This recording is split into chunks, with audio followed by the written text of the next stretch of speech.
2025년 7월 14일 연식 변경된 소렌토를 가성비 있게 옵션을 넣으려면 어떻게 해야 되나 고민이신 분들이 많으실 건데요. 10년 넘게 차량을 약 3,000대가량 출고를 하면서 제가 들은 칭찬과 욕을 바탕으로 해서 여러분들이 가진 옵션들 고민 한번 싹 해결해 보도록 하겠습니다. 저는 복잡하고 어려운 자동차 생활에 여러분들의 편이 되어드리는 오토브라더스 김 실장이고요. 그럼 지금부터 바로 시작하겠습니다. 먼저 오늘 영상에서는 가솔린 2.5 2륜의 5인승을 기준으로 해서 세 가지 유형으로 나눠가지고 추천을 해드릴 거고요. 유형의 순서는 가격순입니다. 각 조합에 따라서 기준은 누구와 얼마나 자주 타는지에 따라서 구분을 했고요. 참고로 호불호가 갈릴 수 있는 옵션들은 깍두기로 따로 빼서 구분을 해드리겠습니다. 만약 여러분들이 필요하다고 느끼신다면 추가하시면 되는 거예요. 제가 10년 동안 영업을 하면서 이거는 넣어야지 욕을 안 먹을 수 있구나 라는 기준이 된 저가형입니다. 기본적인 편의사항 갖추었지만 가격은 최대한 절약한 가성비를 따진 구성이라고 생각해 주시면 될 것 같아요. 추천드리는 조합은요, 프레스티지 트림의 3,635만원에서 선택 옵션 없이 진행하는 겁니다. 2025년식보다는 약 30만원가량이 올랐습니다. 원래 2025년식에는 3,605만원이었어요. 가성비 추천이라고 해서 그냥 깡통을 추천하는 거 아니냐라고 하실 수 있겠지만 그건 아니고요. 제가 저가형을 기준으로 해서 정해둔 무조건 들어가야 되는 옵션, 인조가죽 시트, 버튼 시동, 1열 열선, 운전석 허리 지지대, 내비게이션,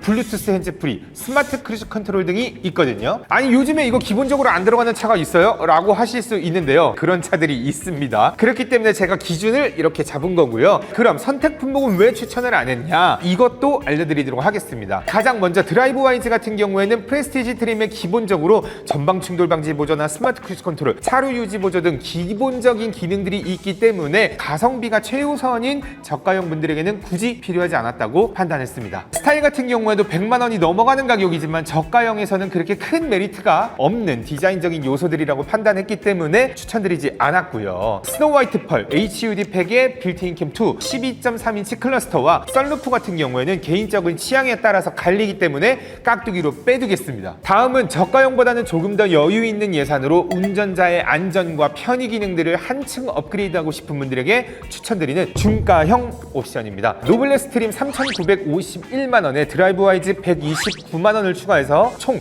4,080만원의 조합을 추천드리겠습니다. 노블레스 트림은 프레스티지보다 확실히 업그레이드된 사양들이 많습니다. 서라운드 뷰 모니터도 들어가죠. 후측방 모니터, 원격 스마트 주차 보조, 운전자세 메모리 시스템, 기아 디지털 키 2, 운전석 이지 액세스, 후진 연동 아웃사이드 미러 같은 기능들이 트림 기본 사양으로 제공이 되었거든요. 여기에 드라이브 와이즈를 추가하게 되면 전방 충돌 방지 보조와 차로 변경 보조, 안전하차 보조 등 주행 중에 능동형 안전 기능들이 강화되기 때문에 추천드린 조합입니다. 그렇다면 하이 트림인 프레스티지나 상위 트림인 시그니처 혹은 X라인은 왜 추천을 안 드렸을까요? 하이 트림인 프레스티지 같은 경우는 가격은 저렴하긴 하지만 앞서 말씀드렸었던 고급 편의 기능들 같은 것들이 빠져 있어서 중가형 기준에서는 조금 부족하다고 판단을 했고요. 반대로 상위 트림인 시그니처나 X라인 같은 경우에는 운전자 중심의 기능보다는 스타일 요소나 인테리어 마감 위주의 업그레이드가 되었기 때문에 중가형에서는 굳이 더 예산을 쓰지 않아도 된다고 판단을 했기 때문에 제외했습니다. 선택 품목 중에서는 스타일과 스노우 화이트 펄 외장 컬러 같은 경우에는 운전자의 편의나 안전 기능이 아니라 디자인 요소이기 때문에 추천드리지 않았고요. 스마트 커넥트 같은 경우에는 220V 인버터와 지문 인증 시스템, 디지털 센터 미러 이렇게 세 가지 기능들이 80만 원으로 구성이 되어 있는데 운전을 위한 기능에서는 적합하진 않다고 판단됐기 때문에 추천드리지 않았습니다. 이 외에도 나머지 옵션에는 썬루프도 있고 HUD 팩에 빌트인 캠이 있고 프리미엄 사운드 같은 경우도 있는데 저가형에서 얘기했었던 것처럼 취향에 따라서 깍두기로 두겠습니다. 마지막인데요, 운전자뿐만이 아니라 동승자의 편의와 스타일까지 챙긴 고가형입니다. 명확하게 말을 해보자면 풀옵션은 아니지만 풀옵션의 느낌이 나는 구성 정도로 봐주시면 될 것 같은데요. 먼저 트림은요, X라인 트림이고요. 4,326만원을 추천드리겠습니다. 그리고 선택 옵션은 드라이브 와이즈 129만원, 컴포트 60만원 두 가지를 추가해서 총 4,515만원의 조합을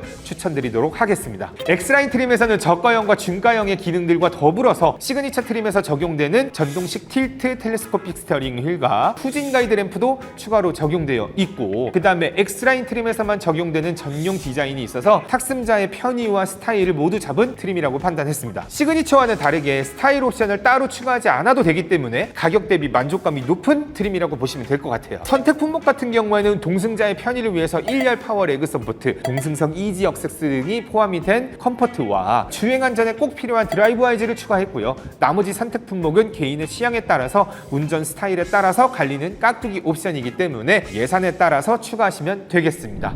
이렇게 세 가지 유형별로 2026년 소렌토 옵션을 정리해봤는데요. 꼭 필요한 기능들만 담아서 예산은 최대한 아끼고 추천을 드려봤는데요. 이 조합이 정답은 아니지만 여러분들이 선택하실 때 확실한 기준이 될 수 있기를 바라겠습니다. 오늘 영상이 도움이 되셨다면 좋아요와 구독 같이 한 번씩 부탁드리고요.